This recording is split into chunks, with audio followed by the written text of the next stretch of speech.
Untuk Google Form bisa, Pak? Iya, sip itu. Jadi mereka kita tahu semua instansi asalnya. Sudah live, Pak. Mohon maaf, sudah live. Oh, sudah live, udah di Google. Oke, monggo. Mas, kita mulai. Mohon izin Pak Direktur, kita bisa mulai saja ya. Iya, silakan, monggo. Baik, bismillahirrahmanirrahim. Assalamualaikum warahmatullahi wabarakatuh. Waalaikumsalam warahmatullahi wabarakatuh. Bismillah, alhamdulillah, wassalatu wassalamu ala rasulillah, ma ba'd. Pak Direktur yang saya hormati, para narasumber, pembahas, dan para peserta, kawan-kawan kepala seksi, dan juga hadirin yang tergabung dalam kegiatan Tadarus Kitab Dimas yang kedua, yang insya Allah mudah-mudahan kita semuanya dalam keadaan sehat walafiat.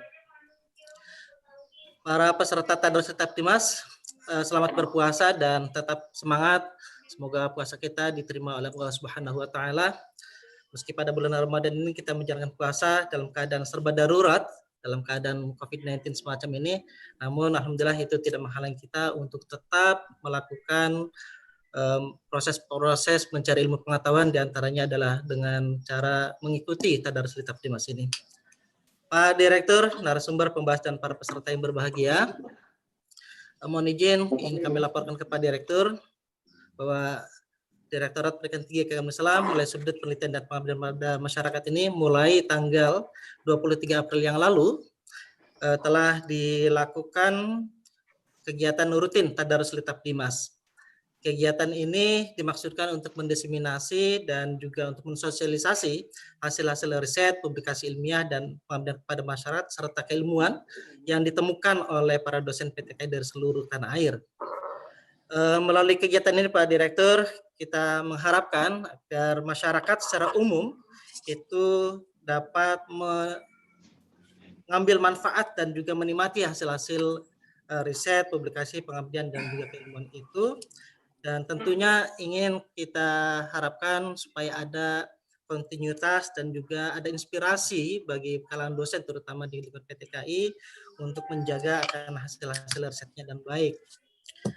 Dan kami ingin sampaikan ke Pak Direktur dan Bapak Ibu sekalian semuanya, khusus untuk selama bulan puasa ini kita rencanakan akan kita lakukan Tadarus ini setiap hari Selasa dan Kamis pukul 10.30 sampai pukul 12 waktu Indonesia Barat, dengan menghadirkan para peneliti yang sudah dinobatkan sebagai peneliti terbaik dalam kegiatan BCRR atau Biennial Conference on Research Result di tahun 2019 yang lalu di Bandung.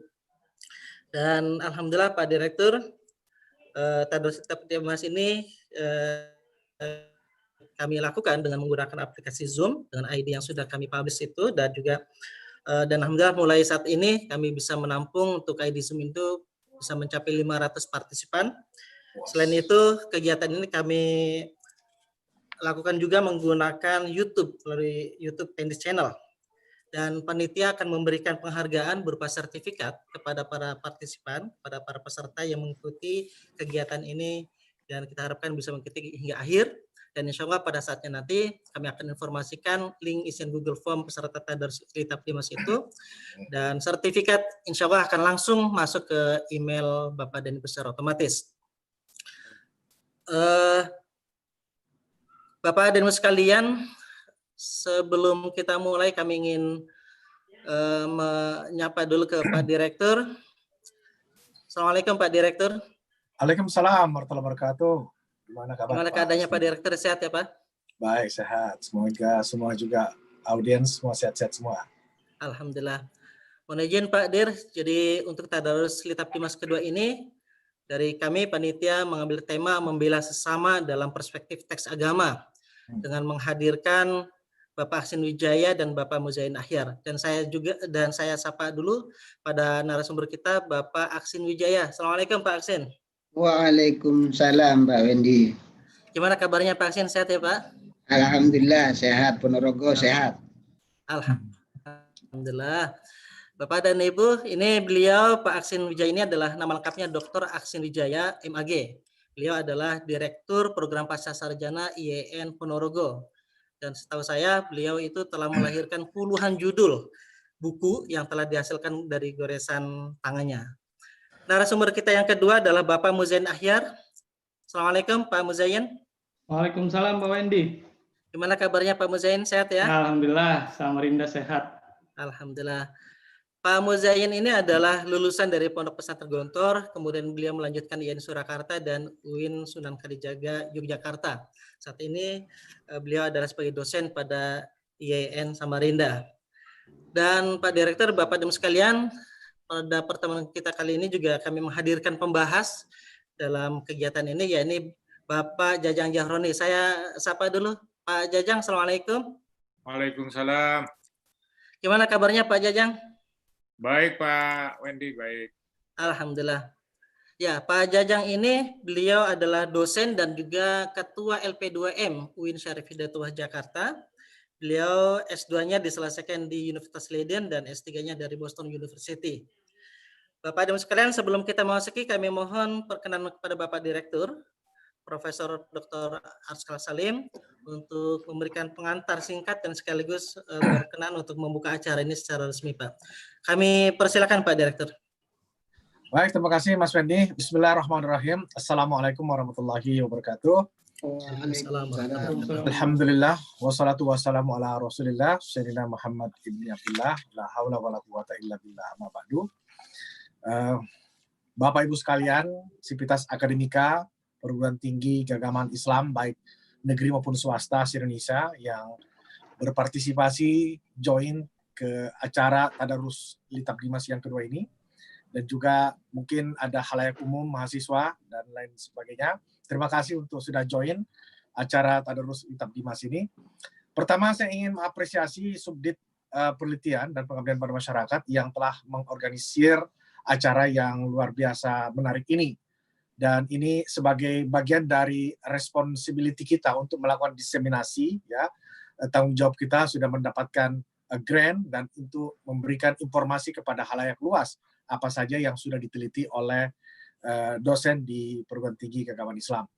Dan saya juga mengapresiasi karena topik yang kedua ini sangat relevan, ya, meski di tengah wabah COVID-19, ya, tetap saja bahwa tema ini sangat menarik untuk kita simak, apalagi ini dihasilkan oleh dua orang peneliti, ya, yang kemarin di Bandung mendapatkan award nominasi sebagai peneliti terbaik, ya, Pak Dr. Aksin Wijaya dari IAIN Ponorogo dan Pak Muzayyin Ahyar dari IAIN Samarinda. Luar biasa. Saya senang sekali bahwa ini yang bisa lolos ini bisa juga datang dari IAIN gitu, nggak harus dari UIN gitu kan ya. Ini saya senang sekali bahwa semua kualitas SDM itu tidak itu merata, tidak memperdulikan bahwa itu dari universitas ataupun dari institut, bahkan dari STAIN pun juga ada yang punya kemampuan bagus.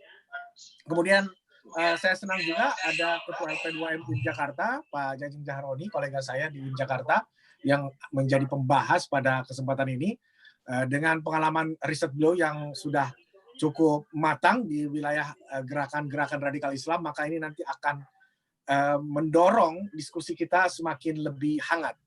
Saya sudah membaca abstrak dari dua peneliti ini, mungkin secara sekilas saja saya singgung, ya, bahwa riset itu kita lakukan adalah untuk memberikan penjelasan. Mengapa suatu keadaan terjadi? Mengapa ada fenomena yang muncul? Ada perubahan atau ada konflik yang terjadi di tengah masyarakat. Kira-kira itulah tugas orang peneliti sosial keagamaan ketika melihat ada suatu fenomena empiris yang terjadi dan mencoba menghadirkan suatu penjelasan. Nah, di sini Dr. Aksin dan Dr. Muzayyin mencoba memberikan penjelasan apa-apa yang sedang terjadi di Indonesia terkait dengan nalar agama kekerasan dan juga kliktivisme. Ya, ini istilah yang baru dan saya yakin kita akan belajar nanti lebih banyak. Pertanyaan saya ketika membaca ini, nanti silakan saja mau dibahas atau tidak, tapi saya tergelitik juga ketika membaca abstraksi ini, apakah kondisi-kondisi yang ada itu di sana, ya, apakah di negeri mayoritas muslim, ataukah di negeri minoritas muslim, apakah di negara otoriter atau negara demokratis, itu bisa membantu menjelaskan fenomena-fenomena yang diteliti oleh saudara Aksin dan saudara Muzayyin ini, ya. Jadi nanti ini biar aja mengalir, tapi maksud saya jadi ingin juga mengetahui lebih lanjut bagaimana ini nanti dapat kita lihat sebagai pola ya penjelasan yang memberikan keterangan komprehensif bagi kita, khususnya menghadapi berbagai fenomena seperti itu di Indonesia sebagai negara Muslim terbesar demokrasi di dunia. Jadi itu hanya sebagai catatan pinggir saja.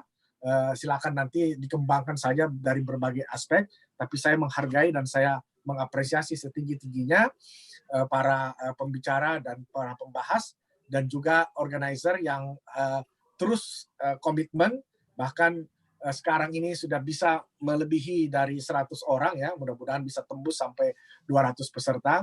Dan yang lebih penting dari itu juga bahwa ada sertifikat ya, e-sertifikat. Ini kan penting lah di saat-saat kita work from home, kita masih bisa mendapatkan tambahan ilmu dan juga ada sertifikat sebagai bukti keikutsertaan kita dalam seminar atau tadarusan Litab Dimas pada kali ini. Saya kira itu yang bisa saya sampaikan, sekedar pengantar singkat. Dan marilah kita buka acara tadarus Litab Dimas yang kedua ini dengan sama-sama mengucapkan basmalah. Bismillahirrahmanirrahim. Demikian, terima kasih. Saya akhiri. Assalamualaikum warahmatullahi wabarakatuh. Waalaikumsalam warahmatullahi wabarakatuh. Kita berikan aplaus terlebih dahulu untuk Pak Direktur. Ya, tidak apa-apa Pak, kita tetap meskipun kita tidak mendengar, tapi saya kira kita semuanya bisa tidak dalam satu tempat maksud saya, tapi kita ingin memberikan apresiasi kepada Pak Direktur dan kepada kita semuanya untuk menyelenggarakan kegiatan Tadarus Litab Dimas kedua ini. Bapak dan Ibu sekalian, seperti yang tadi sudah disampaikan bahwa episode kedua ini kita mengangkat tema membela sesama dalam perspektif teks agama. Tema ini penting kita angkat untuk mengingatkan kembali sesungguhnya akan jati diri agama, seperti tadi yang sudah disampaikan oleh Pak Direktur, bahwa agama ini sejatinya dihadirkan oleh Allah SWT, Tuhan yang Maha Kuasa, untuk kepentingan manusia. Sebab manusialah sesungguhnya yang membutuhkan agama itu, bukan Tuhan. Oleh karenanya bagaimana kemudian agama itu dipahami dari teks agama, dan bagaimana juga pemahaman dan implementasinya oleh umat beragama dalam kehidupan sehari-hari, terutama oleh kalangan umat beragama di Indonesia maupun di belahan dunia ini. Nah, apakah agama telah dihadirkan untuk memenuhi kebutuhan-kebutuhan kemanusiaan seperti kedamaian, saling menghargai, toleransi, dan seterusnya, atau justru sebaliknya, bahwa agama telah dijadikan pembenaran dalam tanda petik untuk melakukan kekerasan, bahkan agama telah dijadikan untuk kepentingan politik tertentu. Ini alasan yang pertama. Alasan kedua, secara institusi Kementerian Agama saat ini mengembangkan moderasi beragama seperti tadi yang juga disinggung oleh Pak Direktur. Moderasi agama saat ini setelah masuk ke dalam RPJMN, ya, Rencana Pembangunan Jangka Menengah secara Nasional tahun 2020 tahun 2024, dan tentu kita ingin menghadirkan bagaimana umat-umat beragama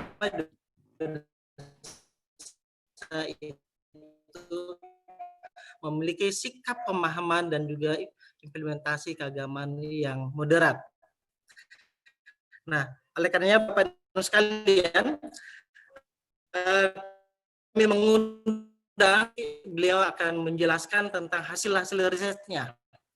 Dan ini kami mohon dipahami meskipun kita lakukan secara daring, tapi ini adalah saya kira ini adalah forum akademik, sehingga bagi kita harus sama-sama menghargai apapun hasil riset itu, dan bagi Bapak dan Ibu yang kurang jelas atau tidak setuju dengan hasil riset, kami mohon untuk bisa dapat memberikan komentar atau tanggapan dan menjunjung tinggi etika akademik dan juga etika kemanusiaan kita. Pak Aksin, beliau akan memaparkan hasil risetnya yang berjudul Dari Membela Tuhan ke Membela Manusia, Kritik atas Nalar Agamisasi Kekerasan. Nanti setelah itu disusul oleh Bapak Muzain Ahyar dan judul risetnya Kolektivisme Islam dan Otoritas Baru Propaganda Agama di Era Milenial di Indonesia.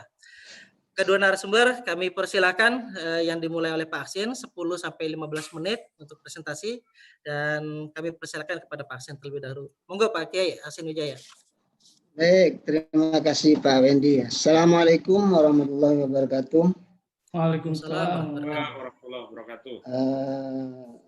Salam hormat untuk Pak Direktur dan untuk para peserta semua. Buku saya yang berjudul Dari Membela Tuhan ke Membela Manusia itu adalah lahir dari refleksi saya terhadap kehidupan keagamaan akhir-akhir ini, baik itu di dunia maupun di Indonesia, ya, yang ditandai dengan kekerasan, baik kekerasan wacana maupun kekerasan fisik. Dari refleksi itu kemudian saya memunculkan sebuah pertanyaan atau kegelisahan akademik begitu kira-kira, mengapa ada komunitas umat Islam, ya ini komunitas umat Islam yang merasa yakin dan absah melakukan kekerasan atas nama agama dan Tuhan. Jadi yang menjadi titik tekan saya adalah mengapa mereka itu merasa yakin dan absah.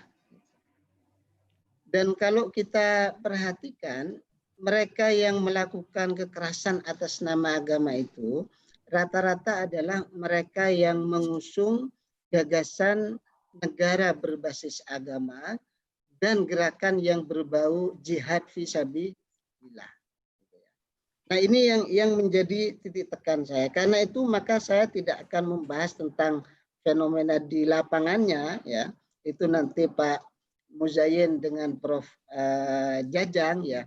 Tetapi saya ingin melihat persoalan epistemologi dan ideologinya karena berkaitan dengan keyakinan itu tadi. Nah, sebenarnya sudah banyak orang yang meneliti ini, ya. Tetapi yang mereka teliti itu menurut saya kalau kita menggunakan metode berpikirnya Jabiri, yang diteliti itu adalah pemikiran pada aspek wacana atau hasil, dan mereka belum meneliti pemikiran pada aspek nalar. Jadi menurut Jabiri itu pemikiran ada dua, ada pemikiran sebagai metode atau nalar, yang kedua pemikiran sebagai hasil. Nah, yang diteliti oleh banyak orang itu adalah pemikiran sebagai hasil. Kayak fikih itu pemikiran sebagai hasil, usul fikih itu pemikiran sebagai metode. Nah, yang diteliti orang tentang fenomena ini itu banyak yang diajukan kepada persoalan apakah negara harus berbasis agama atau tidak. Kemudian apakah jihad fisabilillah itu harus menggunakan kekerasan atau tidak. Nah, ini yang mereka teliti selama ini. Kalau menurut saya, kalau kita menggunakan metodenya Jabiri tadi, kalau kita mau mengkritik mereka yang melakukan kekerasan atas nama agama itu, bukan pada pemikirannya sebagai hasil, tetapi pemikirannya sebagai metode, yaitu bagaimana mereka memahami Islam. Nah, ini yang menjadi titik tekan saya. Yang kedua, karena cara berpikir masyarakat dalam sosiologi, ya, dalam perspektif sosiologi itu biasanya mengikuti referensi grupnya. Misalnya saya ini orang NU misalnya, maka cara berpikir saya ini ikut cara berpikir NU, kemudian ikut cara berpikir Pak Said Agil misalnya. Itu dalam sosiologi begitu, ada cara berpikir kita ini mengikuti referensi grup dan referensi normatif. Maka untuk membongkar kekerasan atas nama agama itu tadi, saya ingin meneliti referensi normatifnya. Baik itu teks ataupun tokoh yang menjadi simbol dari gerakan Islam yang mengutamakan aksi kekerasan itu tadi. Setelah saya teliti beberapa karya sekunder maupun karya primer yang memberi inspirasi tentang gerakan kekerasan atas nama agama dan Tuhan itu tadi,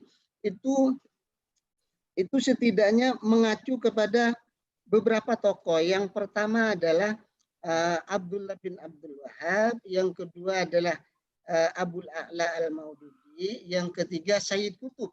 Ini menjadi inspirator gerakan mereka. Ya. Nah, setelah saya baca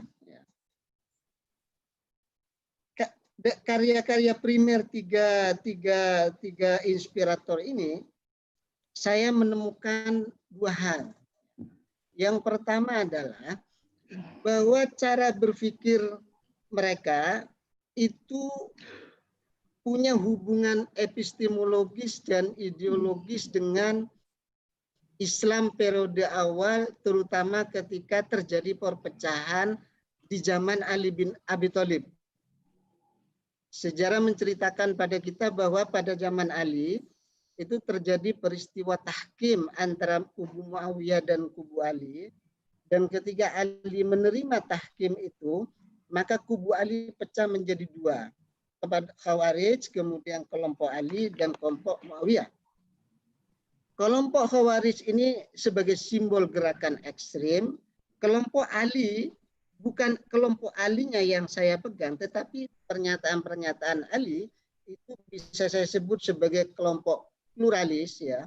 Kemudian kelompok ketiga yaitu Muawiyah itu kelompok Islamis karena dia menggunakan nalar agama untuk nalar politik untuk memahami agama ya.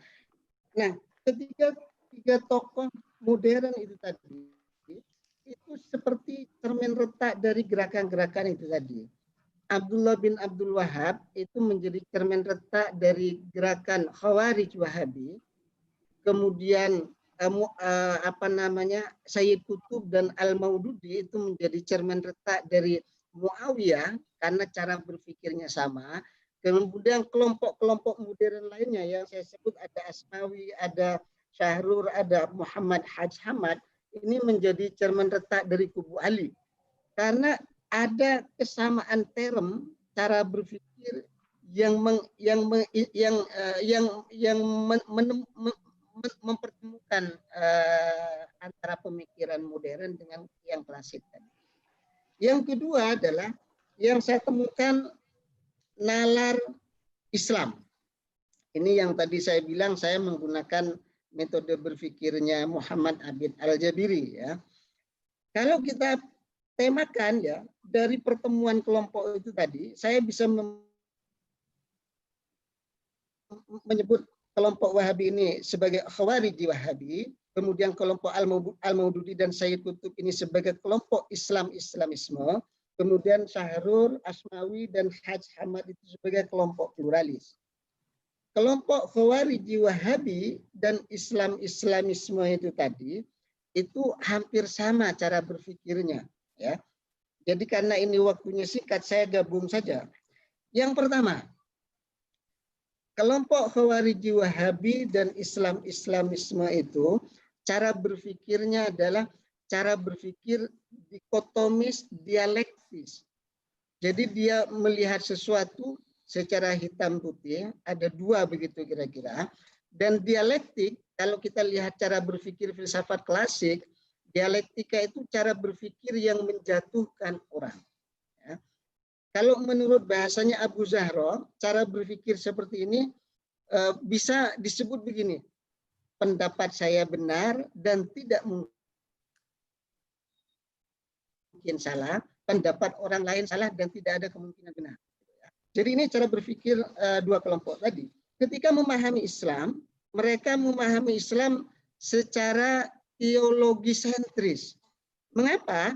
Karena dari trilogi Islam ya yang ada di dalam hadis Nabi itu, yaitu Islam itu ada tiga unsur, ada Islam, ada iman, dan ada ihsan.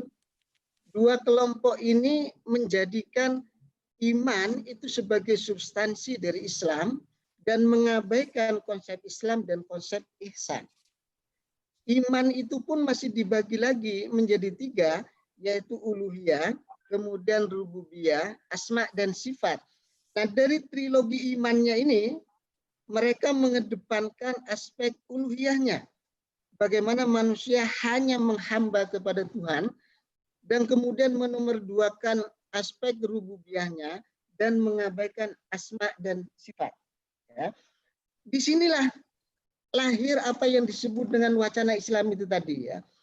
Jadi menurut mereka turunan dari sifat uluhiyah itu kepada sifat rububiyah.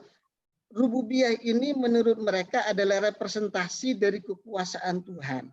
Jadi kalau yang pertama kita harus menghamba kepada Tuhan, yang kedua ini namanya kekuasaan yang mengacu kepada Tuhan. Menurut mereka, orang sekarang ini sudah bukan menghamba kepada Tuhan, tetapi sudah menghamba kepada manusia, karena negara-negara yang ada di dunia ini dikuasai oleh manusia, terutama orang-orang Barat. Karena itulah maka menurut mereka, kita wajib mendirikan negara Tuhan, begitu kira-kira, al-hakimiyah al-ilahiyah, apapun bentuknya, apakah khilafah Islamiyah, apakah negara Islam dan sebagainya, untuk kemudian mengambil alih dari kekuasaan manusia. Karena manusia sekarang ini begitu kuasa menurut mereka, maka untuk merebut kekuasaan itu tidak hanya menggunakan wacana, tidak perlu menggunakan diskusi, tulis-menulis, tetapi melakukan gerakan revolusioner yang disebut dengan jihad fisabilillah. Jadi jihad fisabilillah ini sama posisinya dengan ma la yatimul wajibu illa bihi fahuwa wajibun. Ya. Nah, karena itu maka berjihad itu adalah wajib. Nah, yang sampai kepada masyarakat bawah dari pikiran-pikiran tokoh itu tadi adalah berjihad. Apapun bentuknya adalah jihad. Setiap kekerasan yang dilakukan oleh mereka, misalnya mengkritik pemerintah, mengkritik Menteri Agama, mengkritik tokoh-tokoh NU, Muhammadiyah dan sebagainya, itu dianggap sebagai jihad. Dan itu adalah kekerasan wacana. Nah, inilah yang saya sebut sebagai agamaisasi kekerasan. Jadi kekerasan dianggap sebagai agama. Nah, karena itu maka dengan cara berpikir seperti ini, bahwa mereka berpikir dikotomis, kemudian memahami Islam secara teologi sentris, dan mewajibkan berdirinya khilafah Islamiyah dan jihad fisabilillah, maka menurut saya kita harus mengkonter mereka. Yang dikonter bukan konsep tentang jihadnya, konsep tentang al-hakimiyahnya, bukan. Tetapi cara berpikirnya dan cara memahami Islam. Ya. Nah, bagaimana cara mengkonternya? Menurut saya, ya, cara berpikir yang harus kita tawarkan adalah cara berpikir pluralistik dan demonstratif. Ya. Cara berpikir pluralistik ini artinya bahwa kita ini harus meyakini pikiran kita sebagai pendapat yang benar, tetapi pada saat yang sama kita harus menghargai pendapat orang lain. Ya. Dalam beragama khususnya. Ya. Mengapa? Karena menurut Ali, ini yang dipegang oleh kelompok pluralis, agama itu Al-Quran itu mengandung banyak makna. Maka orang yang hidup dalam situasi dan kondisi yang berbeda, dia akan menemukan makna yang berbeda dari Al-Quran. Ya. Jadi orang Arab akan menemukan makna A dari Al-Quran, orang Indonesia akan menemukan makna B, orang Malaysia akan menemukan makna C. Ya. Karena itulah maka kalau kita baca Al-Quran dengan pendekatan seperti ini, Al-Quran itu mengandung dua dimensi. Yang pertama dimensi ilahi, yang kedua dimensi basyari. Tidak mungkin Al-Quran hanya punya dimensi ilahi. Karena kalau hanya mengandung dimensi ilahi, Al-Quran tidak akan bisa dipahami. Salah satu dimensi basyari Al-Quran adalah Al-Quran berbicara tentang hak asasi manusia. Kita akan memahami Al-Quran berbicara tentang hak asasi manusia. Kalau trilogi Islam itu tadi, Islam, iman, dan ihsan, itu ditempatkan sebagai tiga unsur yang saling berhubungan, tetapi memuncak kepada konsep ihsan. Jadi kalau dua kelompok pertama tadi mengacu kepada konsep teologinya, tauhidnya, maka menurut saya kita harus ketiganya sebagai satu kesatuan, tetapi memuncak kepada konsep ihsan. Nah, ketika kita menjadikan ihsan sebagai puncak dari Islam, maka kita akan menawarkan gagasan Islam yang humanis, yang senantiasa menghargai manusia, kemanusiaan manusia, dan menciptakan kedamaian. Inilah yang saya sebut sebagai agamaisasi, agamaisasi kedamaian sebagai counter terhadap agamaisasi kekerasan. Terima kasih. Assalamualaikum warahmatullahi wabarakatuh. Waalaikumsalam warahmatullahi wabarakatuh. Luar biasa. Kita berikan aplaus terlebih dahulu untuk Pak Aksin ini. Ya, terima kasih Pak Aksin. Beliau sudah memaparkan begitu jelas ya terkait dengan hasil risetnya, bahwa beliau mendeteksi dan juga menemukan bahwa ternyata ada praktek-praktek kekerasan di dalam beragama. Yang itu sesungguhnya ini juga kemudian kritik bagi kita, praktek itu bukan hanya pada aspek itu yang harus diteliti, tetapi pada aspek bagaimana metode berpikir bagi kalangan orang yang melakukan kekerasan dalam beragama. Ini satu. Yang kedua, Pak Aksin tadi menemukan juga bahwa praktek kekerasan dan juga media ada linear, mungkin juga ada keterhubungan dengan apa yang pernah terjadi di dalam sejarah dunia Islam, terutama ketika terjadinya tahkim ya antara Muawiyah dan Sayyidina Ali, lalu kemudian ternyata di sana ada kelompok-kelompok atau sekte-sekte yang kemudian dia keluar dari keduanya, yang kemudian disebutkan Khawarij, kemudian Muawiyah dan Ali. Dan tadi Pak Aksin juga sudah banyak menawarkan bagaimana cara kemudian kita melakukan menghadirkan agama itu tidak kemudian untuk kekerasan, tetapi untuk kedamaian, untuk kemanusiaan itu. Terima kasih Pak Aksin. Ya, sama-sama. Nah, Bapak dan Ibu sekalian, selanjutnya kami undang ke Pak narasumber kita yang keduanya, ya Pak Muzayyin. Beliau akan melihat nanti terkait dengan hasil risetnya, yaitu kritisisme Islam. Ya, ini perkembangan kecanggihan teknologi ini, apakah kemudian bagi kelompok agama masih menggunakan kecanggihan teknologi itu lalu kemudian untuk kepentingan agamanya itu atau tidak, ataukah memang orang menyebarkan gerakan-gerakan keagamaan secara virtual dan seterusnya itu juga didasari oleh paradigma berpikir, lalu kemudian juga pemahaman keagamanya, sehingga kemudian itu menjadi ada semacam otoritas baru di dalam beragama. Monggo Pak Muzayyin, 10-15 menit Pak. Ya, baik. Assalamualaikum warahmatullahi wabarakatuh. Waalaikumsalam warahmatullahi wabarakatuh. Waalaikumsalam. Terima kasih. Yang terhormat Pak Direktur, Pak Kasubdit, yang dalam hal ini sebagai moderator juga. Ya, Pak Dr. Aksin, narasumber, kemudian pembahas Pak Jajang.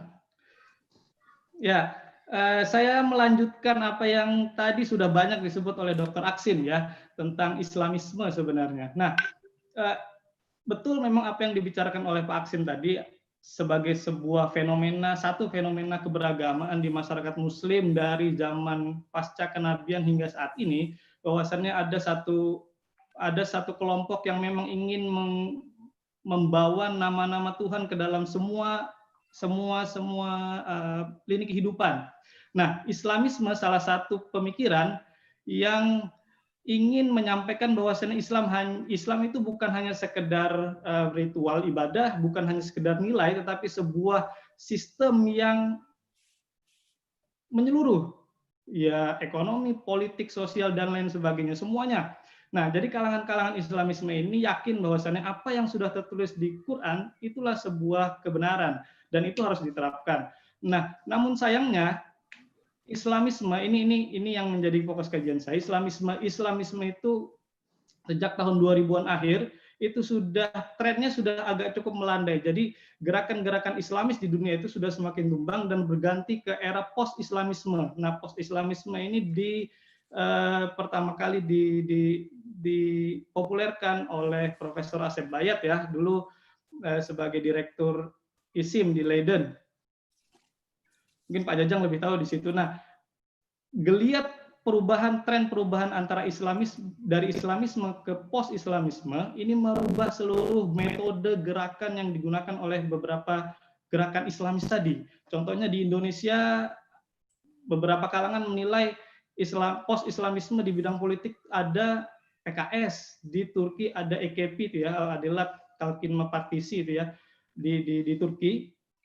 Nah, di Indonesia, selain di wilayah politik juga ada di gerakan-gerakan sosial Islam. Nah, bagaimana mereka ini mengubah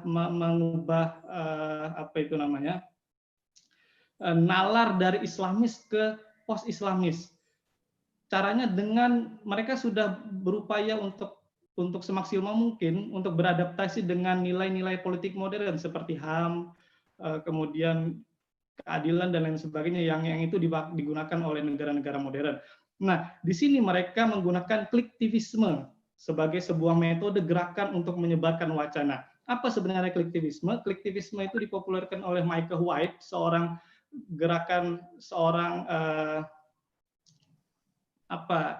aktivis leftist, aktivis kiri di Amerika ketika membuat gerakan protes Occupy Wall Street ya. Nah, jadi kolektivisme ini akronim antara dua istilah, klik sebagai aktivitas cyber, aktivitas online, dan aktivisme sebagai aktivitas politik yang real. Nah, jadi kolektivisme ini secara kalau kita simplifikasi, kolektivisme ini adalah sebuah online cyber activism lah. Cyber activism, bagaimana aktivitas yang dulu sebelum lahirnya media baru ini, semua orang ketika ingin beraktivisme itu terjun ke lapangan, membuat gerakan-gerakan Islamis itu tadi dengan jihad tadi yang disebut oleh Dr. Aksin tadi, bom sana, bom sini. Nah, kemudian ketika beralih ke post-Islamisme, mereka bukan lagi menggunakan aktivisme, bukan lagi menggunakan offline activism, tetapi sudah menggunakan cyber activism. Nah, bagaimana mereka bekerja dengan kolektivisme ini? Tentu ini based on research ya. Saya dari tahun 2014 mencoba untuk melihat beberapa narasi-narasi yang disebarkan di media sosial online, khususnya di media sosial online. Bagaimana mereka bisa menyebarkan wacana-wacana post-Islamisme ini melalui metode post-Islamisme. Ini mungkin saya share screen ya, atau Pak Rohul? Ya, bisa dibantu. Mungkin bisa di-share, admin ya. Ya,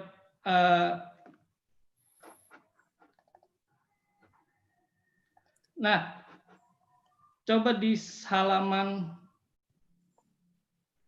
15, Pak.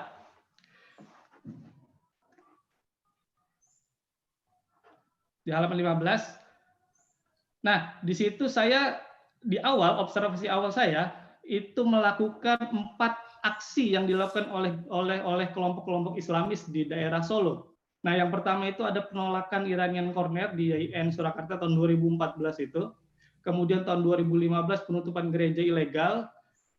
Kemudian advokasi terhadap aksi-aksi sporadis yang merazia miras itu. Kemudian ada kasus Yono yang baru tahun 2016 yang dia ditangkap oleh Densus 88 pada tanggal 9 Maret 2016. Kemudian nggak tahu kabarnya ketika 12 Maret itu dikabarkan meninggal. Nah, kalangan-kalangan Islamis ini itu kemudian berupaya untuk melakukan aktivisme secara cyber dengan menggalang seluruh masyarakat.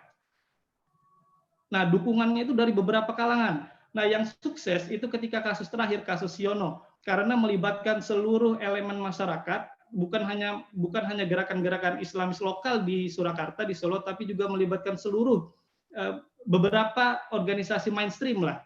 Di situ Muhammadiyah terlibat dan Komnas HAM juga ikut dalam penanganan kasus Yono. Nah, mereka ketika aksi-aksi yang awal itu hanya mengangkat sentimen agama, wacana yang diangkat ya sektarian. Di situ wacananya hanya kelompok Iranian Corner dianggap sebagai agennya Syiah dalam membawa pemikiran-pemikiran Syiah di Indonesia. Mereka menggambarkan Syiah sesat, kemudian membahayakan akidah umat, dan ini bisa berbahaya ini. Bisa gerbang masuknya Syiah di Indonesia. Kemudian stabilitas nasional, masyarakat itu resah dengan Syiah dan lain sebagainya. Itu wacana yang digelorakan itu hanya sebatas sektarian. Hanya kelompok mereka saja yang mungkin ikut andil dalam merespon aksi itu. Nah, kemudian penutupan gereja mereka sudah mulai lebih sesuai dengan wacana nilai-nilai di negara modern. Ada legalitas pembangunan, kerukunan antar umat beragama, dan aksi-aksi setelahnya itu sudah narasi-narasi nasional itu sudah mulai masuk. Ada stabilitas sosial, membantu kepolisian, kriminalitas, kemudian keadilan hukum, kemudian kinerja aparat penegak hukum. Dan yang terakhir, kasus Yono itu makin besar lagi. Dan wacana yang dihadirkan publik itu bukan wacana sektarian, tetapi wacana nasional. HAM, kebebasan berpendapat, profesionalisme kerja, keadilan hukum, dan transparansi. Nah, ini yang diangkat oleh gerakan-gerakan post-Islamisme itu. Jadi saat ini Islamis di Indonesia sudah meskipun ada, tapi hanya sejumlah kecil ya, sisa-sisa jejaring-jejaring masa lalu ya, tahun 90, tahun 2000-an itu, 2000-an awal. Nah, tetapi yang lebih banyak sekarang adalah gerakan-gerakan post-Islamisme. Nah, post-Islamisme itu sudah mulai beradaptasi dengan nilai-nilai modern, dan ini yang selalu aktif di berbagai media sosial. Nah, bagaimana kolektivisme itu bisa aktif dan bisa meraih dukungan seluruh publik, seluruh masyarakat, yaitu tadi, meskipun sentimen yang dibangun adalah agama, tetapi wacana yang dihadirkan ke publik adalah wacana-wacana yang sesuai dengan narasi, metanarasi ya, dari kepentingan nasional di Indonesia. Salah satunya apa ya, aksi bela Islam itu tadi yang saya jadikan objek penelitian. Jadi wacana bela Islam, baik itu dari pertama, dari 14 Oktober, 4/11, 212 dan lain sebagainya, itu yang berjilid-jilid, narasi yang hadir ke publik itu sangat dekat dengan narasi-narasi kepentingan nasional, kayak transparansi, kemudian penegakan hukum, keadilan. Coba lihat di media sosial itu ya, narasinya begitu, meskipun sentimen yang dibangun yang hadir di masyarakat itu sentimen agama ketika merespon kasus Ahok gitu ya. Nah, wacana yang dihadirkan itu selalu harus disesuaikan dengan kepentingan nasional. Kalau begitu, ia menjadi sebuah gerakan-gerakan yang sukses meskipun hanya sebatas kolektivisme. Nah, ya mungkin itu secara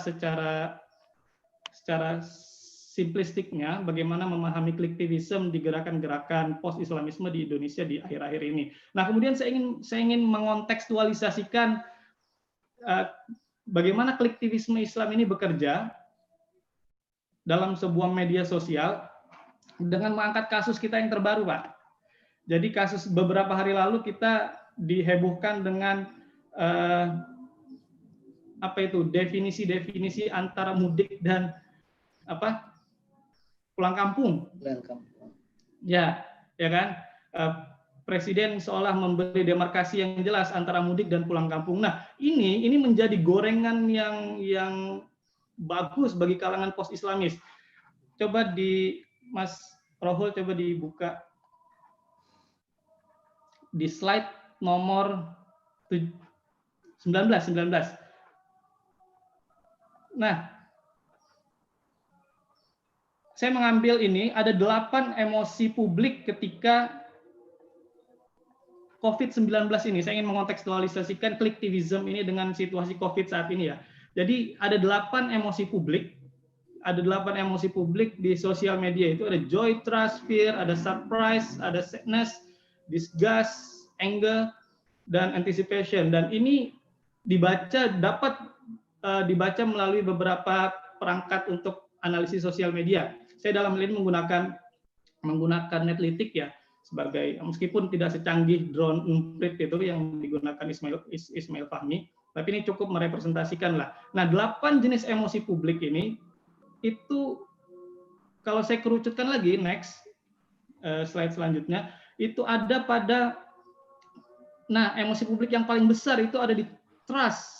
Ada masalah trust. Trust itu bukan hanya trust, tapi trust and distrust ya. Masalah kepercayaan pokoknya antara percaya atau tidak percaya ya. Punya masalah kepercayaan. Publik itu yang publik dalam merespon COVID-19 itu ada di masalah trust, surprise, anger, fear, takut. Publik nggak takut dengan COVID-19 ini. Makanya sampai sekarang kan kita lihat fenomena di dunia nggak ada takut-takutnya itu, malah ketika awal-awal muncul itu masih ada liburan, masih pergi ke sana ke sini. Jadi sebenarnya publik itu tidak dibuat takut dengan adanya COVID-19. Di awal-awal ini saya hanya mengambil 7 hari ya, karena memang terbatas itu API dari sistem. Nah, kemudian dari emosi publik ini mana yang paling dimainkan oleh gerakan-gerakan post-Islamis? Mana yang paling dimainkan oleh gerakan-gerakan post-Islamis? Kita lihat jalur-jalur, kita lihat percakapan selanjutnya. Next. Nah, ini adalah peta yang tadi, Mas. Ya, yang sebelumnya. Nah, ini adalah apa, Mbak? Itu bulatan-bulatan percakapan yang terjadi di sosial media ketika 3 jam setelah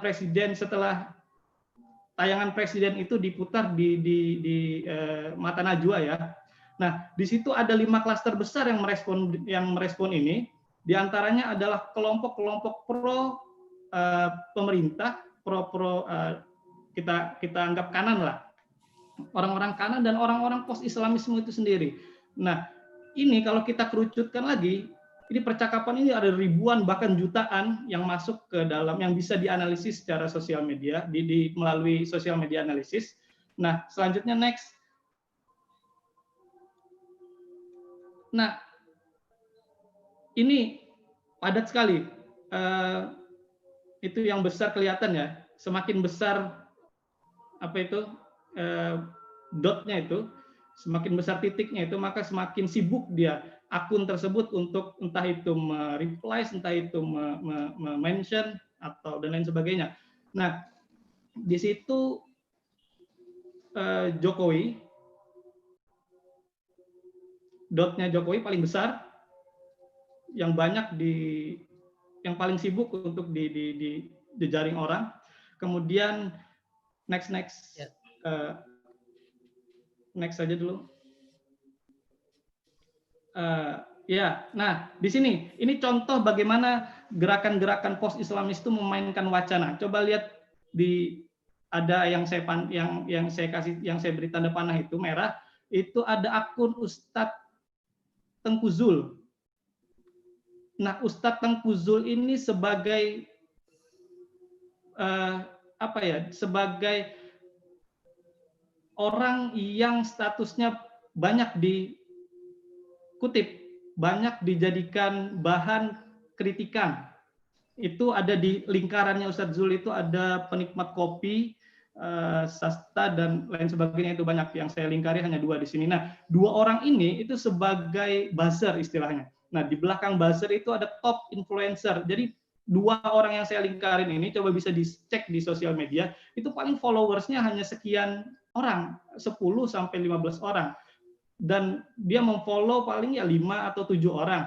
Tetapi orang-orang yang menjadi follower dan yang dia follow itu punya ribuan, puluhan ribu bahkan orang-orang yang ikut dia. Itu yang ikut menyebarkan wacana-wacana sehingga mudah diserap oleh publik.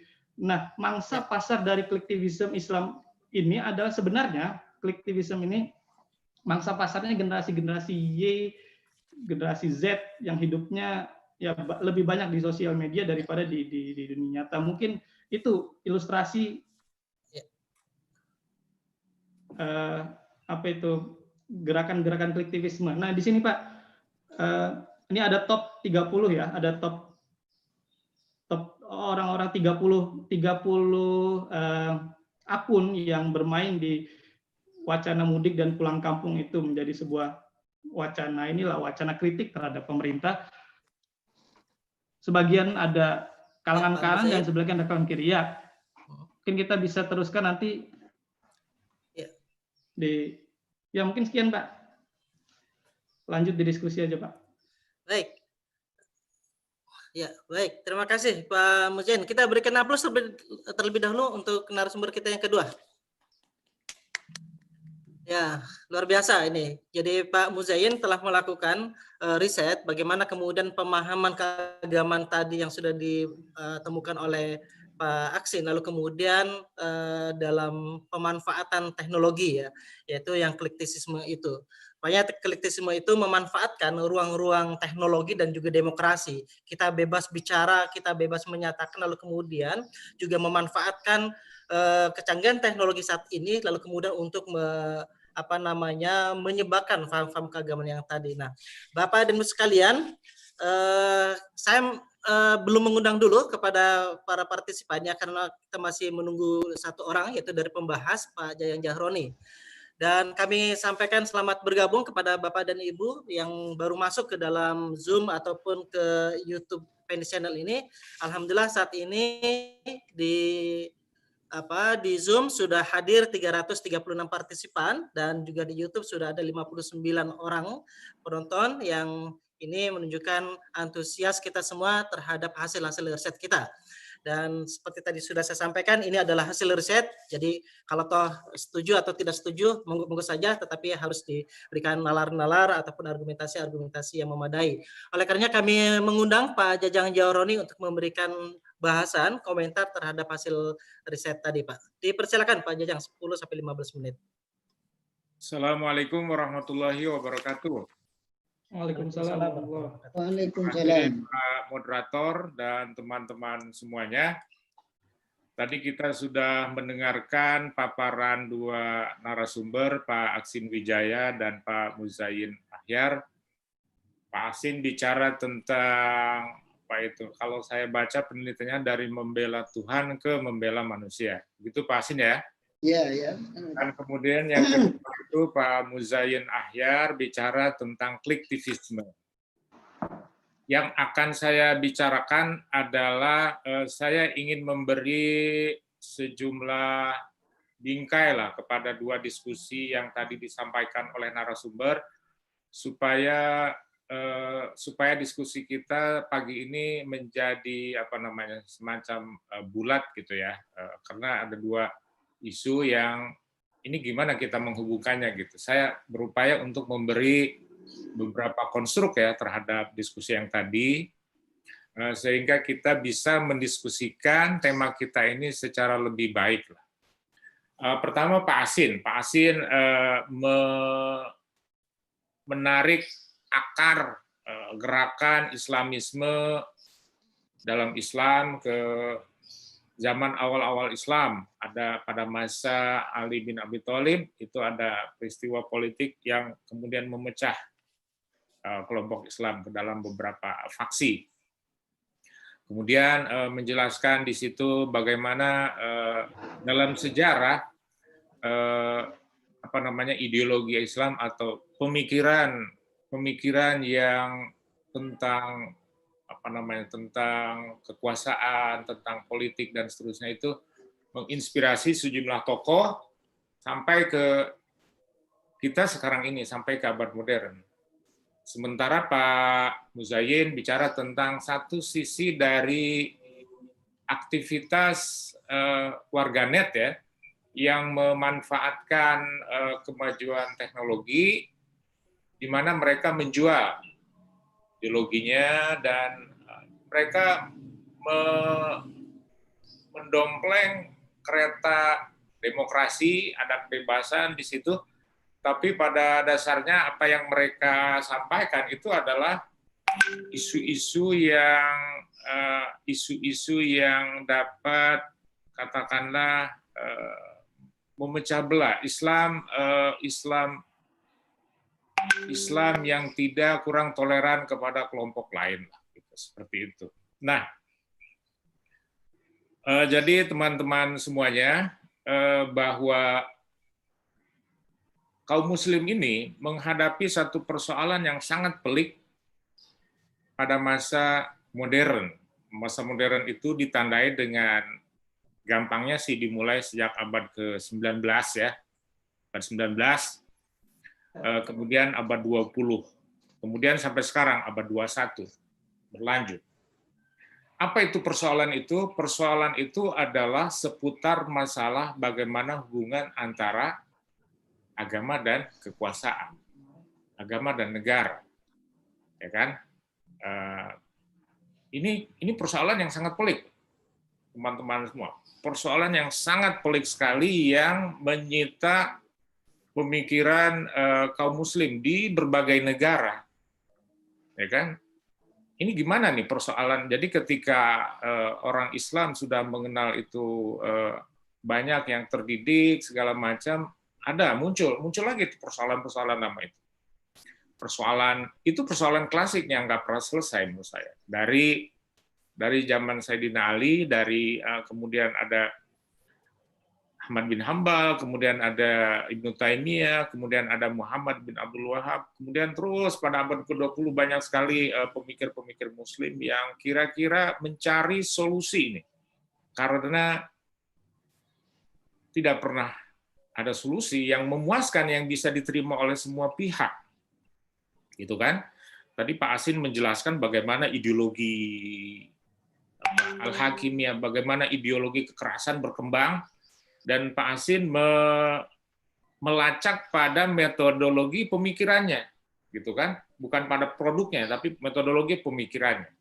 Itu menurut saya survei yang dilakukan Pak Asin ini sangat bagus dan sangat jelas ya, clear gitu, melacak genealogi pemikiran Islamisme.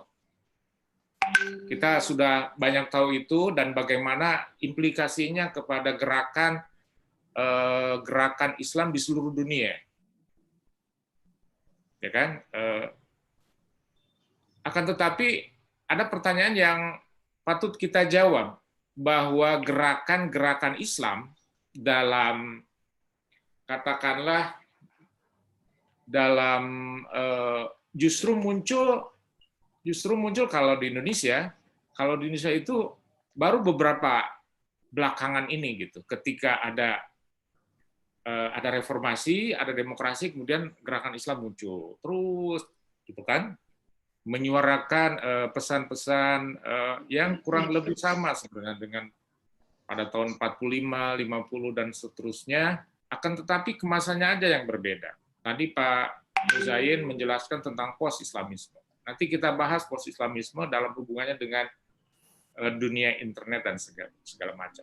Nah, ini jadi saya ingin kembali lagi bahwa relasi antara agama dan kekuasaan, agama dan negara, itu persoalan yang sangat pelik sekali. Mungkin salah satu persoalan yang paling pelik dalam dunia Islam. Dan belum ada solusi yang memuaskan semua pihak. Dan kita ini sebagai bangsa Indonesia ya, patut menyukuri bahwa kita, bangsa Indonesia, melalui Founding Father itu punya solusi yang kira-kira meskipun nggak ideal, tapi oke lah, gitu kan? Oke. Saya dulu waktu mahasiswa itu kadang-kadang bertanya juga itu kenapa ya 7 kata dalam mukadimah undang-undang Pancasila itu, Piagam Jakarta itu dihapus gitu. Ada kegetiran gitu. Ini orang Islam ini dikhianati gitu kan. Tapi sejalan dengan perkembangan intelektualisme dan aktivisme saya kemudian menyadari bahwa justru di situ titik balik kita sebagai bangsa ini. Jadi apapun yang terjadi pada saat itu ya, bagaimana proses penghapusan itu, justru itu titik balik yang sangat menentukan perjalanan bangsa Indonesia itu ke depan. Gitu loh. Ya kan? Katanya kan itu atas perintah opsir Jepang segala macam dihapus, ya kan? Oke. Tapi itu ada ide yang sangat cerdas gitu, bahwa isu ini udahlah kita tutup rapat-rapat, ini kotak Pandora jangan dibuka gitu. Mari kita tutup. Ya kan? Kita tutup. Kita Pancasila aja. Dan believe it or not, lewat Pancasila, meskipun kita ini Pancasila ini apa sih isinya gitu, tapi Pancasila itu dalam perjalanan bangsa ini lumayan tangguh, Pak. Menahan berbagai gejolak keagamaan, sektarian, politik dan sebagainya. Pancasila sebagai platform berbangsa dan bernegara. Sehingga apa? Sehingga isu setajam apapun semuanya bisa dilaksanakan, semuanya bisa dicarikan solusi. Nah ini, ya kan, dan perlu diketahui teman-teman semua ya bahwa jarang negara yang mayoritas Muslim yang punya solusi yang seperti ini. Kita lihat di mana-mana negara Muslim di dunia ini, entah itu menjadi negara yang otoriter seperti Saudi, seperti Iran, ya kan, atau dia sangat sekuler. seperti Mesir, seperti banyak negara-negara Timur Tengah. Dia tidak, atau Turki. Turki itu kombinasinya kurang, apa namanya, kombinasi antara Islamisme dan sekularisme itu menurut saya agak fragile, sehingga kadang-kadang muncul Islamisme, kemudian tenggelam lagi, ada kudeta, ya kan? Kemudian ada lagi sekularisme, kemudian muncul lagi Islamisme. Nah, kita itu menurut saya perjalanan kita sebagai bangsa itu relatively lebih smooth dibandingkan negara-negara Muslim yang ada di dunia. Karena salah satunya adalah kita menemukan platform yang dimana semua orang itu bisa ketemu, semua orang bisa bicara dengan enak, gitu loh, ya kan? Nah ini jadi yang ingin saya sampaikan seperti itu. Negara-negara itu berdarah-darah, Pak, bunuh-bunuhan. Alhamdulillah kita sebagai bangsa Indonesia itu, dan harus kita akui bahwa kita harus berterima kasih kepada banyak kelompok Muslim atau para pemikir Muslim yang mencoba mendamaikan dua persoalan yang sangat pelik itu, Pak, yang tadi disampaikan oleh Pak Asim. Kita tahu ada NU, ada Muhammadiyah. Muhammadiyah itu menyebut Indonesia itu Darul Ahdi Wasyahadah. Indonesia itu adalah negara yang dijanjikan dan negara yang diharapkan menjadi saksi bahwa nanti ada kehidupan yang makmur, berkeadilan, dan seterusnya. Sementara NU lebih berani lagi. NU menganggap bahwa NKRI ini negara final, bentuk yang sudah final, jangan dikutak-atik lagi. Jadi kotak Pandora yang sudah tertutup itu jangan dikutak-atik lagi, karena kalau dikutak-atik itu akan keluar berbagai mara bahaya dari kotak itu, gitu loh. Nah, ini Gus Dur menyebut bahwa Islam dan Pancasila itu dua ideologi yang beriringan, nggak boleh. Kita boleh nggak berideologi Islam? Tentu saja boleh. Tapi ideologi Islam itu bukan ideologi satu-satunya. Kenapa? Karena kita ini hidup secara berbangsa dan bernegara. Kita ini majemuk, ya kan? Kita ini bukan satu-satunya kelompok yang ada di Indonesia. Makanya, jadi boleh kita punya ideologi Islam, boleh. Tapi bukan satu-satunya. Ada ideologi kebangsaan, ada ideologi kemanusiaan. Makanya kita patut bersyukurlah. Ini kalau ini saudaramu seagama, saudaramu sebangsa, saudaramu setanah air. Ukhuwah watoniyah, ukhuwah basyariyah, ukhuwah islamiyah. Jadi ukhuwah islamiyah itu enggak sesuatu yang eksklusif. Negara itu enggak eksklusif seperti yang dibayangkan oleh para Islamis itu, Pak Asin.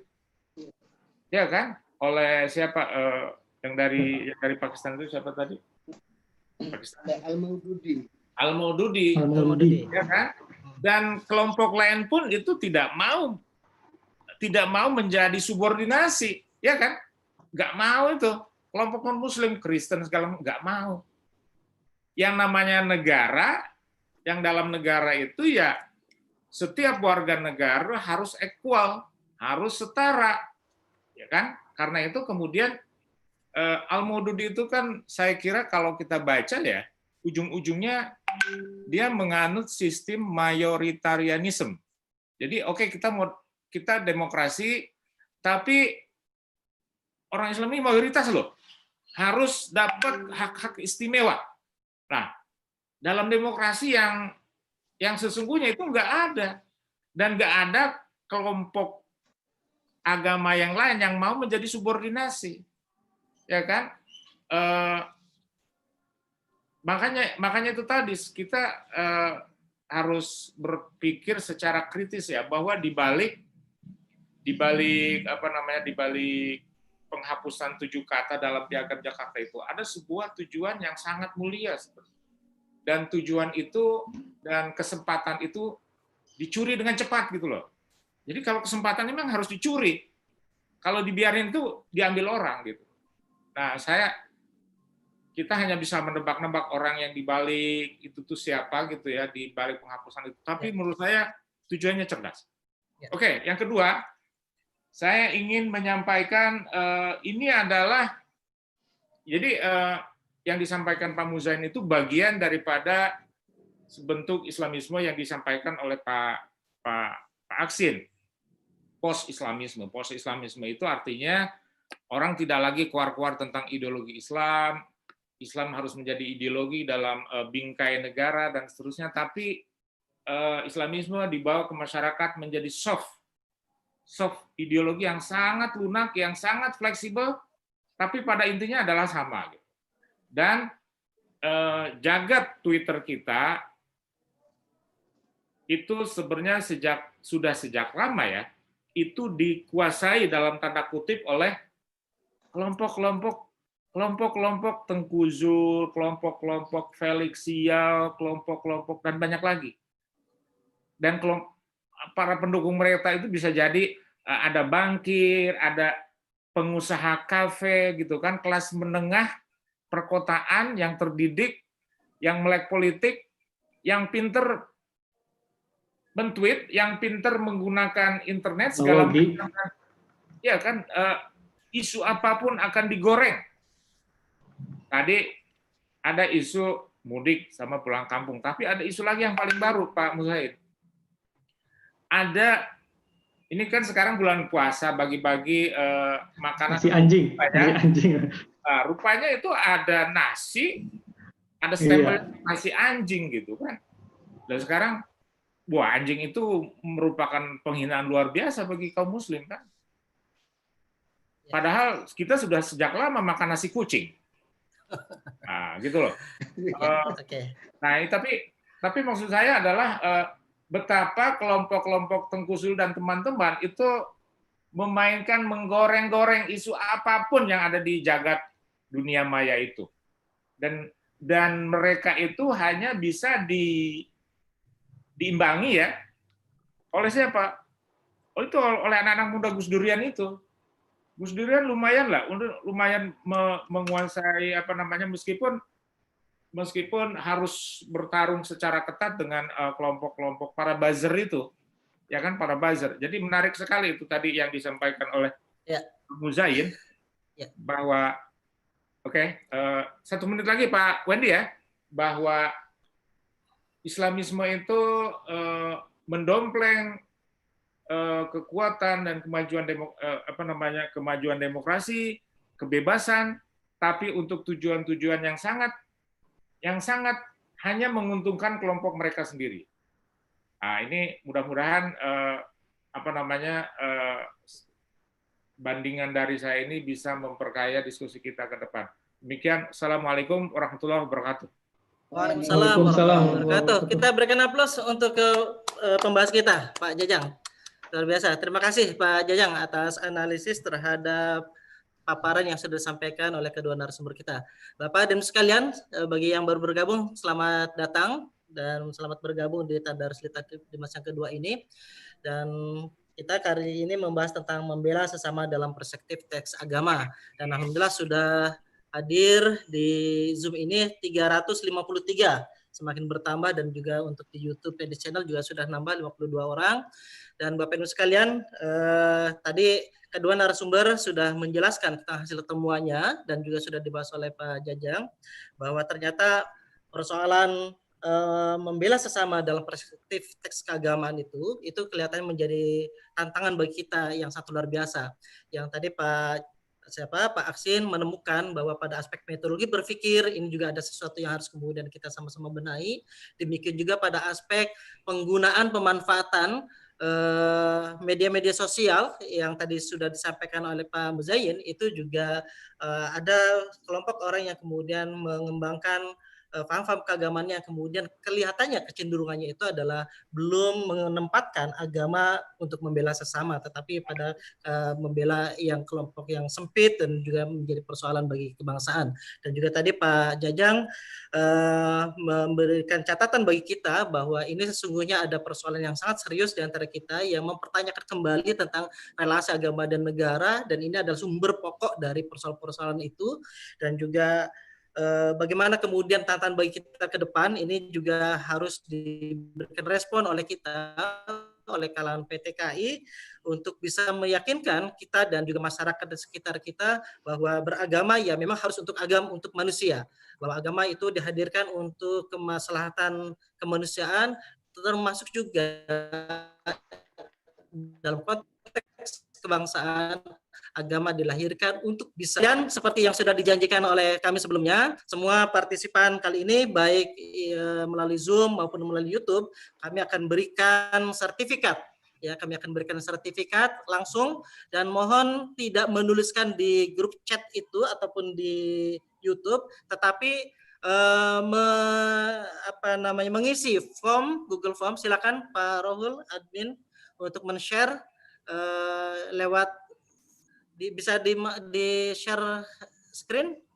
Sudah bisa di share screen Pak Rohul itunya, teks atau link untuk diisi. Silakan Bapak Ibu sekalian isi daftar hadir ataupun formulir biodata itu dengan lengkap dan benar, dan kemudian gunakan email yang valid, email Bapak dan Ibu sendiri, karena satu email hanya bisa untuk mengirim satu sertifikat, dan langsung secara otomatis masuk ke dalam email Bapak dan Ibu sekalian. Alhamdulillah sertifikat ditandatangani oleh Bapak Direktur kita, Bapak Profesor Dr. Asrul. Baik Bapak dan Ibu sekalian, selanjutnya masih ada waktu ya. Kita sampai dengan jam 12.00, ada 20 menit ke depan kita memanfaatkan untuk sharing, untuk berdiskusi, untuk memberikan pertanyaan, penyanggahan ataupun apapun yang Bapak dan Ibu inginkan. Bagi yang berkeinginan untuk memberikan tanggapan, pertanyaan dan seterusnya, silakan dengan mengangkat tangan, ya raise hand, bisa di partisipan di situ, atau bisa boleh juga dengan tangan. Kemudian juga boleh juga Bapak dan Ibu memberikan komentar, pertanyaan melalui chat di situ ataupun melalui chat di dalam YouTube Tenis Channel ataupun di Zoom itu. Silakan acungkan tangan. Ya, wah ini sudah banyak ini. Ada Pak Novel Maliki, ada Pak Zainal, Pak Adin, Pak Opo, Pak, luar biasa banyak sekali. Dan juga ini ada beberapa pertanyaan yang sudah masuk. Ya, oke. Atau kami ingin beri kesempatan terlebih dahulu orang yang jauh dulu ya. Ini ada Pak Ibu Subhani Kusuma Dewi dari Sydney. Halo, Bu Subhani. Ya, Pak Rohul bisa diaktifkan. Atau kami ingin berikan kesempatan kepada Pak Zainal Madura ini, ZM ya, dengan mengacungkan tangan sesama orang Madura. Pak Aksin akan diberikan pertanyaan oleh Pak Zainal Madura. Kami persilakan. Nanti setelah ini kami mengundang kepada Pak Ibu Subhani Kusuma Dewi dari Sydney, Australia yang sudah bergabung bersama kita. Silakan Pak Zainal. Terima kasih. Assalamualaikum semuanya. Pertanyaan saya simpel saja sebetulnya, karena saya pribadi ingin mendalami di bidang ekonomi. Dulu saya lari ke ekonomi Islam itu untuk menghindari perdebatan yang sengit dan sulit ini sebetulnya. Tapi setelah saya mendengarkan Bang Aksin, dan yang kedua itu menarik sekali, karena ternyata isu ekonomi Islam itu juga digiring oleh mereka yang Islamisme itu. Saya lihat orang NU terutama Nahdlatul Ulama kurang berada di garda depan tentang ekonomi Islam ini. Nah, saya punya rencana gagasan ekonomi Islam Nusantara. Mohon tanggapan Bang Aksin, bagaimana kalau wacana Bang Aksin itu coba diberikan satu variabel ekonomi Islam kira-kira ke depan, karena di jagat maya terutama itu yang aktif sekali ekonomi Islam mereka yang dalam tanda petik mereka yang disebutkan oleh Bang Aksin itu, bahkan menjadikan ekonomi Islam itu sebagai tunggangan baru. Jadi kalau tadi ada demokrasi, sekarang ada ekonomi Islam yang mencoba, yang hari ini giat-giatnya dicoba dijadikan kendaraan mereka untuk melanggengkan wacana-wacana mereka. Mohon tanggapan Bang Aksin. Terima kasih. Assalamualaikum. Waalaikumsalam. warahmatullahi wabarakatuh. Kita tampung dulu ya. Mohon para narasumber sama-sama mencatat dari pertanyaan-pertanyaan. Selanjutnya untuk Ibu Subhani Kusuma Dewi dari Sydney sudah bergabung, sudah hadir? Ya, Sudah ya? Pak. Ya. Bisa terdengar baik ya Bapak ya? Bisa terdengar ya, Bu?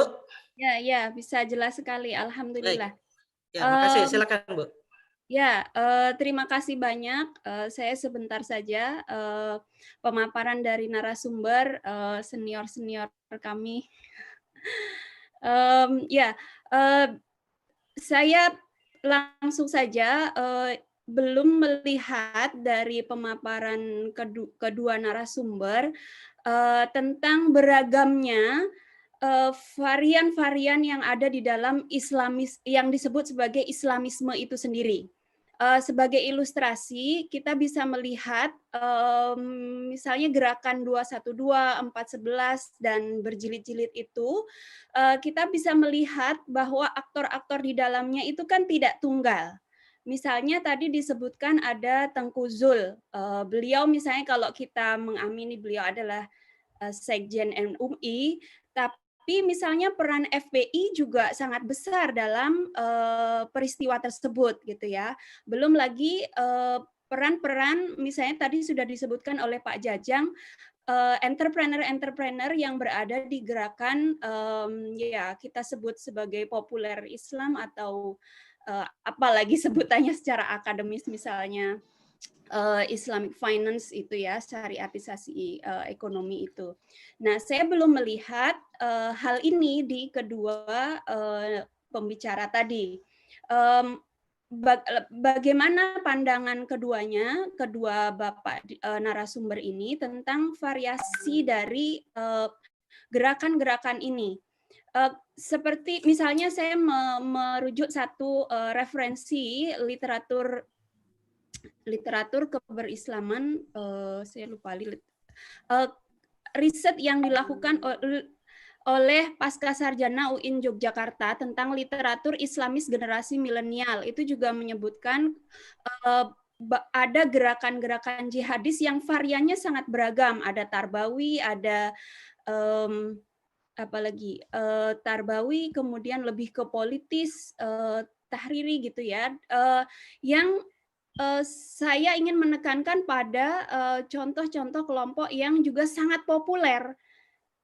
Jadi mereka kalau boleh dibilang agak sedikit dari aspek kepentingan politisnya gitu, politis dari relasi agama dan negara, tapi lebih bagaimana narasi tentang dakwah itu mereka kedepankan, misalnya seperti itu. Nah, ini kalau misalnya tadi Pak narasumber mengatakan bahwa counter narasinya bagaimana harus memproduksi dengan narasi pluralis dan lain sebagainya, misalnya merujuk ke Bapak Aksin. Saya kira kita perlu melihat juga variasi-variasi yang ada di dalam gerakan itu sendiri dan melihat aspek-aspek yang juga bisa kita lakukan agar gerakan ini tidak vis-a-vis antara nuansa politis dan nuansa politis yang lainnya. Jadi saya ingin merujuk misalnya ke tema hari ini, misalnya untuk kepentingan manusia gitu ya. Jadi bagaimana kalau misalnya kita melihat pada kelompok-kelompok yang selama ini dianggap bukan minoritas sebagai kelompok itu sendiri, tetapi maksud saya isu-isu yang selama ini minoritas, misalnya ekologi ataupun misalnya difabel. Nah, ini saya kira saya ingin merujuk tidak ke risetnya ya, tapi rekomendasi kepada Litab Dimas bagaimana misalnya riset-riset selanjutnya itu lebih dikedepankan pada aspek-aspek yang seperti itu. Jadi jangan sampai perhatian kita itu terpusat pada aspek politis saja gitu. Saya kira tadi penanya yang pertama sudah memberikan alternatif ya bagaimana tentang ekonomi Islam gitu. Kalau kita lihat misalnya wacana klasik kita dalam fikih ada fikih sosial gitu misalnya, itu kan sudah ada, tetapi jangan-jangan prakteknya ada, hanya risetnya saja yang belum banyak gitu. Barangkali itu Bapak yang bisa saya ditanggapi atau pertanyaan juga ya, termasuk juga pertanyaan dari saya. Terima kasih banyak pada narasumber. Assalamualaikum warahmatullahi wabarakatuh. Waalaikumsalam warahmatullahi wabarakatuh. Ya, kita buka kesempatan satu lagi untuk Bapak dan Ibu yang bertanya langsung. Dan ini sudah ada juga lewat Zoom dari Bapak Irham. Tolong yang ingin memberikan tanggapan untuk angkat tangan ataupun memberikan raise hand di partisipan ya di Zoom itu. Ini untuk Pak Aksin, mohon untuk diberikan respon Pak Dr. Aksin dari Pak Irham Falahuddin. Beliau mengatakan atau mempertanyakan bagaimana kita mengukur metode pemikiran itu dalam masyarakat yang beragama. Apakah karena pemikiran yang sempit atau memang keterbatasan referensi dan atau ada gerakan pemikiran apakah karena pemikiran yang sempit atau memang keterbatasan referensi dan atau ada gerakan pemikiran lainnya atau pemikiran itu karena egosentris beragama. Pertanyaan beliau. Mohon untuk diberikan tanggapan. Dan ini kami berkesempatan satu lagi dari Pak Ahmad Yani yang sudah mengangkat tangan. Silakan Pak Ahmad Yani.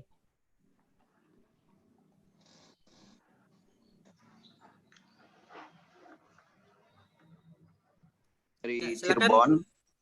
Ya, kami dari Cirebon melihat fenomena di Cirebon ini walaupun kotanya relatif kecil, tapi diversifikasi pemahaman Islam terkait kondisi hari ini cukup bervarian ya. Misalkan dia sudah sangat dikenal sih di tataran nasional ya. Kita mengenal ada teman-teman As-Sunnah, tapi memang berlindung di pemerintahnya luar biasa.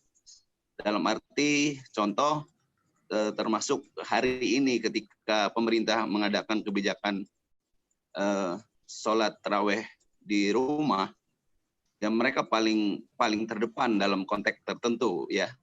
Tapi di sisi lain mereka punya semacam hidden agenda lah. Oleh karena itu ini variasi yang tadi disampaikan itu memang perlu di breakdown ya, karena sampai pecah misalkan ada dia Sunnah, ada As-Sunnah yang satu agak ekstrim, yang satu ya benar-benar pro pemerintah, tapi sebenarnya genealoginya hampir sama. Nah untuk memetakan persoalan ini perlu memang ada karakteristik variasi yang tadi. Oleh karena itu kami mohon kepada Pak Aksin maupun yang Kang Ahyar untuk memberikan semacam terminologi dan cara pandang khusus yang terkait fenomena-fenomena seperti itu. Terima kasih, itu saja Kang Wendy. Ya, baik, terima kasih Pak Ahmad Yani. Bapak dan Ibu sekalian, mohon maaf ini waktu kita sudah jam 11.51 sehingga kelihatannya kita tidak bisa untuk menambah pertanyaan ya. Dan kami mohon perkenan dari para narasumber dan juga nanti dari pembahas untuk memberikan respon maksimal 4 menit ya, karena waktu juga sudah menjelang habis. Dan tolong Pak Admin, Pak Rohul, link sertifikat Google Form-nya untuk bisa di-share, bisa melalui Zoom di situ atau di chat. Paling bagus adalah di Zoom. Silakan kami beri kesempatan untuk Bapak Aksin terlebih dahulu untuk memberikan tanggapan terhadap pertanyaan-pertanyaan, kemudian nanti dilanjut oleh Pak Muzayyin dan Pak Jajang. Silakan Pak. Baik, terima kasih Pak Wendy. Ini pertanyaan yang membuat kepala saya sakit. Jadi ini pertanyaan yang bagus-bagus, tapi saya ingin lebih fokus ke pertanyaan kedua ya, dari Mbak Uma. Substansinya begini Mbak Uma ya. Memang saya ini tidak sedang meneliti tentang variasi gerakan Islamisme di Indonesia ya, tetapi saya sedang membidik cara berpikir kaum Islamis, dan itu hampir sama, baik kaum Islamis yang ada di Timur Tengah dengan yang di Indonesia itu hampir sama, yaitu ya substansinya adalah menggunakan nalar politik untuk memahami agama. Nah, politik ini kan berkaitan dengan kepentingan, dengan kekuasaan. maka agama itu dijadikan sebagai justifikasi untuk mendukung kepentingan dan kekuasaannya itu. Karena itu maka terma-terma teologis di dalam agama itu dibawa ke dalam dunia politik. Nah, di Indonesia misalnya, kalau tipologi tadi itu ya ada namanya misalnya ada kelompok jihadis, ada kelompok tarbawi, itu tipologi yang sebenarnya sudah banyak diteliti oleh orang ya. Tapi yang paling penting itu menurut saya adalah bahwa mereka itu kelompok FPI misalnya ya, yang menawarkan NKRI bersyariah misalnya, HTI yang menawarkan Khilafah Islamiyah, PKS yang menawarkan sistem Islam itu sebenarnya menggunakan nalar yang sama. Ya, apa? Yaitu politik sebagai cara dalam memahami agama, dan mereka kepentingannya juga sama, tujuannya sama. Apa? Yaitu ingin melakukan Islamisasi politik. Jadi itu yang pertama untuk Mbak Uma. Kemudian tentang istilah ekonomi Islam Nusantara, untuk Pak Zainal mohon maaf saya tidak bisa menjawab itu di bidang saya, terutama tentang ekonominya ya. Tetapi kalau kita misalnya menjadikan paradigma Islam Nusantara sebagai paradigma moderat di Indonesia, maka istilah Islam itu perlu dimaknai ulang, agak dimaknai secara kritis agar kita tidak terjebak dengan jebakan mereka. Jadi kaum Islamis ini kan menggunakan label-label agama ya, tetapi substansinya itu tidak mesti mencerminkan agama. Misalnya mereka mengatakan kita harus menggunakan sistem Islami misalnya, tetapi apa yang mereka lakukan tidak Islami. Mereka misalnya di dalam berpolitik mereka melontarkan ujaran-ujaran kebencian misalnya. Jadi perlu memaknai ulang menurut saya. Menurut saya tidak terlalu penting apakah ekonomi Indonesia ini harus Islami atau tidak. Kalau kita sudah menerima Pancasila atau NKRI itu sebagai bangunan ideologi bernegara kita, maka sistem ekonomi kita itu juga harus mencerminkan dari negara itu. Ya. Jadi tidak perlu, walaupun sudah banyak sistem ekonomi Islam ya, tapi kalau menurut saya itu hanya sebagai label saja ya, substansinya belum tentu Islam. Kemudian yang ketiga tadi kurang ini, untuk pertanyaan yang ketiga saya Pak Wendy ya kurang jelas. Ya. Saya kira itu saja Pak Wendy, saya serahkan kepada Pak Wendy. Terima kasih. Terima kasih Pak Aksin. Selanjutnya silakan Pak Muzayin. Ya, terima kasih pertanyaannya Pak Zainal dari Madura, Ibu Subhan Dewi dari Sydney, dan Pak Ahmad Yani dari Cirebon. Saya menangkap satu pola yang sama di pertanyaan ini, ingin memperjelas bagaimana varian-varian keberislaman kalangan-kalangan Islamis ini di Indonesia, mungkin seperti itu ya, kalau saya tidak salah tangkap. Baik, kalau kita ingin mengklasifikasi varian dari keberagaman Islam ini sebenarnya sangat banyak, Bu. Pak, yang saya tangkap saat ini ya, gerakan-gerakan Islamis di Indonesia itu sudah mulai menurun, hanya beberapa saja sisanya. Mungkin di Solo itu kalau kita lihat ya bagian kecil dari orang yang masih ikut ke Aman Abdurrahman. Kan Ustadz Islamis sekarang ya cuma ada dua, Aman Abdurrahman dan menjadi rujukan mereka ya, dan Ustadz Abu Bakar Bashir. Dan Ustadz Abu Bakar Bashir ini pengikutnya sudah mulai agak down, agak cool down lah sedikit. Nah, Aman Abdurrahman dia yang mengorganisasi diri menjadi gerakan Ansarud Daulah. Nah, ini masih ada sebagian kecil di Solo itu. Jadi bisa kita klasifikasikan secara besar, mungkin ya masih cukup relevan. Islamis radikal, Islamis jihadis itu masih ada. Tetapi yang paling fenomenal saat ini, kalangan-kalangan Islamis yang mengangkat Islamic popularism, popularisme Islam. Nah, Islamic popularism ini punya klaster-klaster sendiri, Bu. Ya, klaster ekonomi dia bermain, klaster fashion bermain juga, klaster termasuk food, fashion, dan entertainment itu mereka punya klaster-klaster sendiri. Dan beberapa di antara ini misalnya kita coba angkat ya. Ustadz Felix Xiao founder dari gerakan Yuk Ngaji.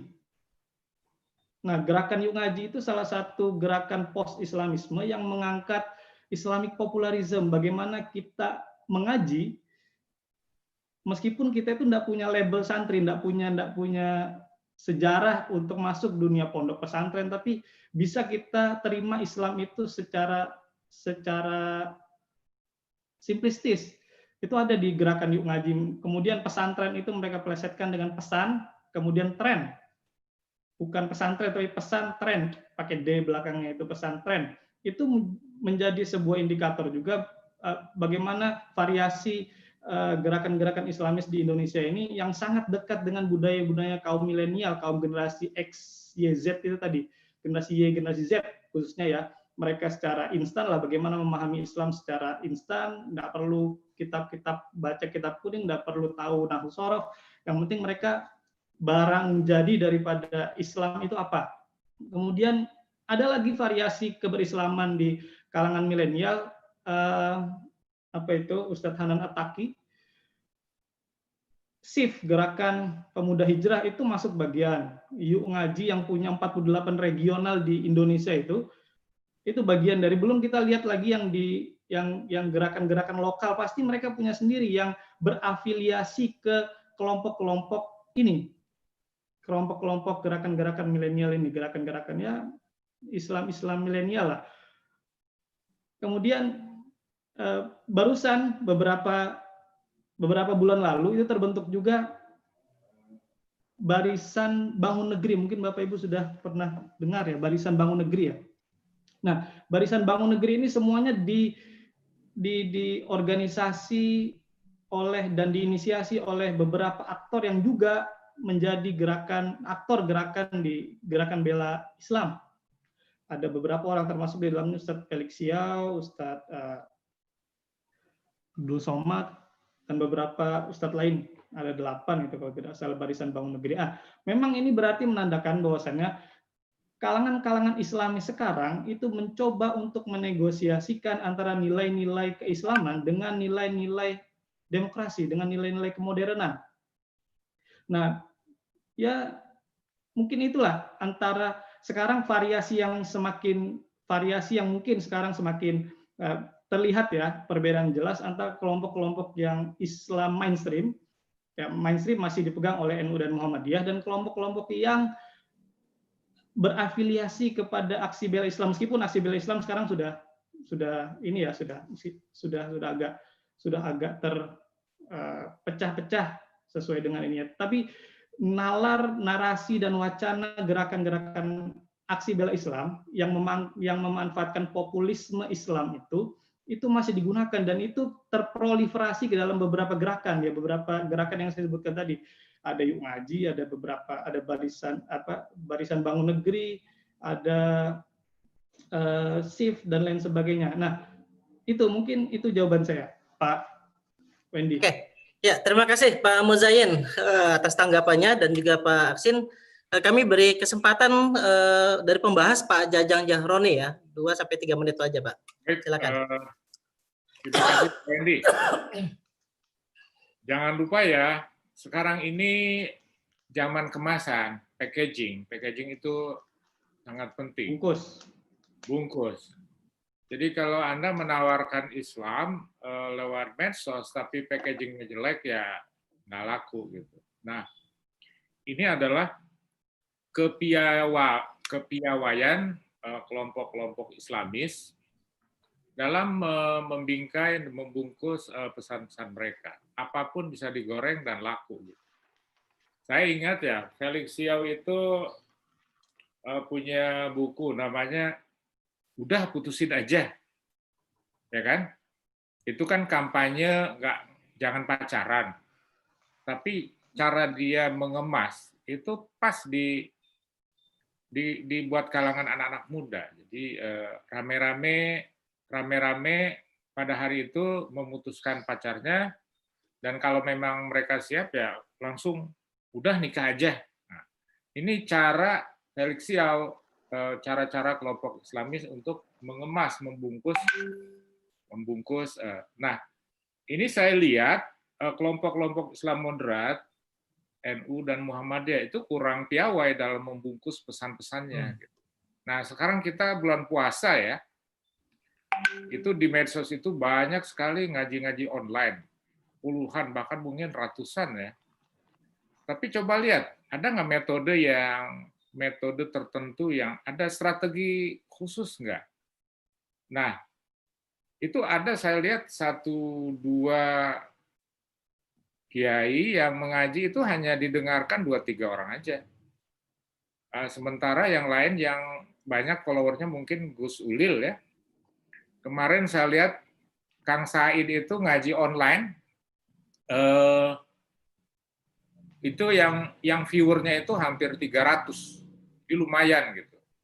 Tapi itu secara umum ya teman-teman NU atau Muhammadiyah yang ngaji online itu nggak ada strategi, dia hajar aja, didengarin atau enggak gitu. Itu yang membuat saya ragu. Saya tadinya mau ngaji online, tapi kalau nggak ada yang ngedengerin kan percuma, gitu loh. Ini harus dipikirkan. Tapi sementara kelompok-kelompok Islamis itu piawai sekali membungkus. Sekali lagi bungkus ya, bungkus itu penting. Kang Aksin harus bisa membungkus pesan-pesannya itu, sehingga anak-anak muda itu mau ngeklik. Islam klik, sekarang itu Islam klik. Nah, ini kelemahan yang lain juga bahwa kelompok moderat itu ngajinya tuh berat-berat. Ngaji kitab kuning pakai bahasa Jawa. Siapa yang mau ngikutin kecuali santri? Kecuali santri Lirboyo, santri Kerapiak gitu loh. Sementara public Muslim audience itu nggak paham.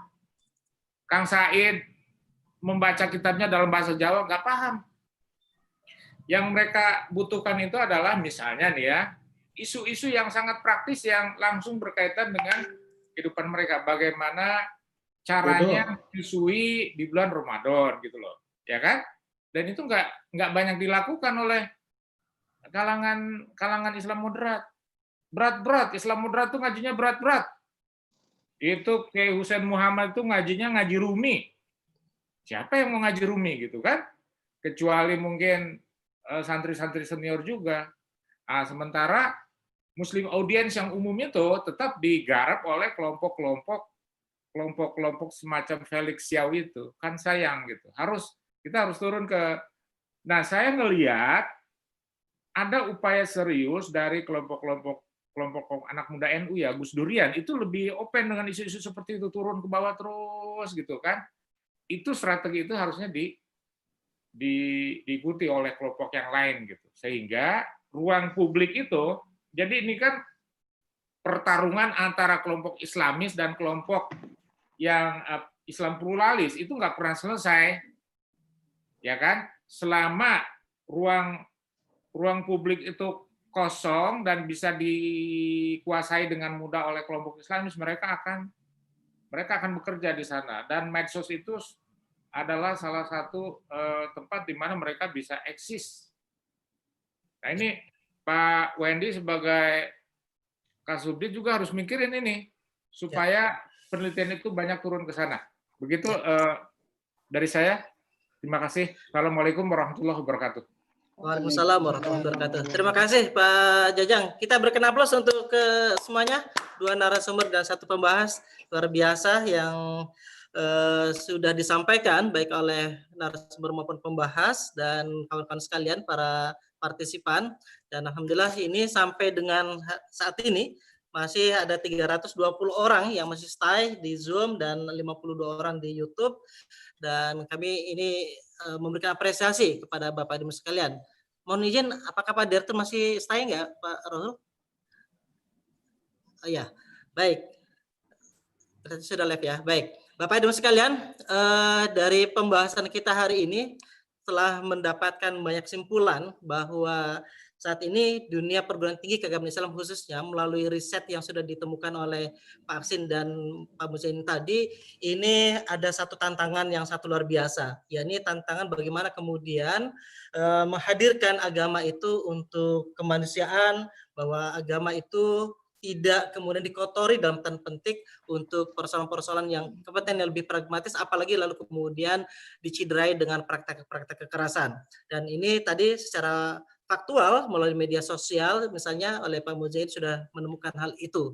Dan tadi Pak Jajang memberikan rekomendasi kepada kita semuanya, wabil khusus kepada Direktorat Pendidikan Tinggi Keagamaan Islam dan juga seluruh perguruan tinggi di tanah air ini, khususnya perguruan tinggi keagamaan Islam, untuk melakukan strategi bagaimana kemudian mengkampanyekan kembali tentang bagaimana cara beragama yang benar.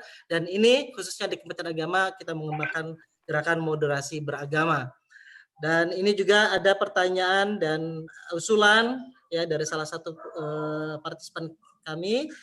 Pertanyaan saya, melihat maraknya gerakan fundamentalisme dan radikalisme juga jihadisme yang sangat masif dalam berbagai sektor, saya hanya ingin mengusulkan kepada perguruan tinggi keagamaan Islam utamanya harus segera mendirikan pusat-pusat pertahanan dan pengembangan ideologi, dan perlu gerakan secara masif juga. Dan ini mohon untuk diketahui Bapak sekalian, di masing-masing perguruan tinggi terutama yang negeri termasuk juga yang swasta, melalui edaran Pak Direktur Jenderal kami sudah meminta agar setiap perguruan tinggi mendirikan rumah moderasi beragama, dan disitulah adalah bagian dari upaya kita untuk menghadirkan agama itu untuk kemanusiaan. Sekali lagi Bapak Ibu sekalian, kami dari Direktorat Pendidikan Tinggi Keagamaan Islam mengaturkan terima kasih atas partisipasi narasumber, pembahas, dan juga seluruh peserta yang sangat luar biasa. Mohon maaf, ini adalah hasil riset, setuju tidak setuju memang ini adalah sebuah bukti secara akademik. Bagi yang tidak setuju silakan lakukan riset secara otoritatif dan metode yang benar. Dan sampai bertemu kembali insya Allah di putaran yang ketiga, Tadarus Li Taqdimas ketiga, insya Allah kita akan adakan pada hari Kamis besok tanggal 30 April 2020 pukul 10.30 seperti biasa sampai dengan jam 12. Ini mohon maaf hari ini kita agak lepas sedikit ya. Dengan tema ya, smartphone untuk belajar dari rumah. Smartphone untuk belajar dari rumah. Karena di BCRR telah menemukan sejumlah riset yang sangat terbaik ya, yang sangat bagus terkait dengan smartphone ini. Di antaranya nanti akan hadir narasumber Bapak Rado Yendra dari UIN Sultan Syarif Kasim Riau dan Bapak Budiono Saputro dari IAIN Salatiga, dengan nanti pembahasnya adalah Bapak Dr. Saiful Zuhri dari IAIN Tulungagung. Sampai berjumpa kembali Bapak Ibu sekalian di putaran yang ketiga hari Kamis besok pada waktu dan gelombang media sosial yang sama. Sekali lagi terima kasih, mohon maaf. Kita tutup dan bacaan Wassalamualaikum warahmatullahi wabarakatuh. Waalaikumsalam warahmatullahi wabarakatuh. Waalaikumsalam warahmatullahi wabarakatuh. Waalaikumsalam warahmatullahi wabarakatuh. Kan nge-save namanya ya? Mas, terima kasih. Assalamualaikum.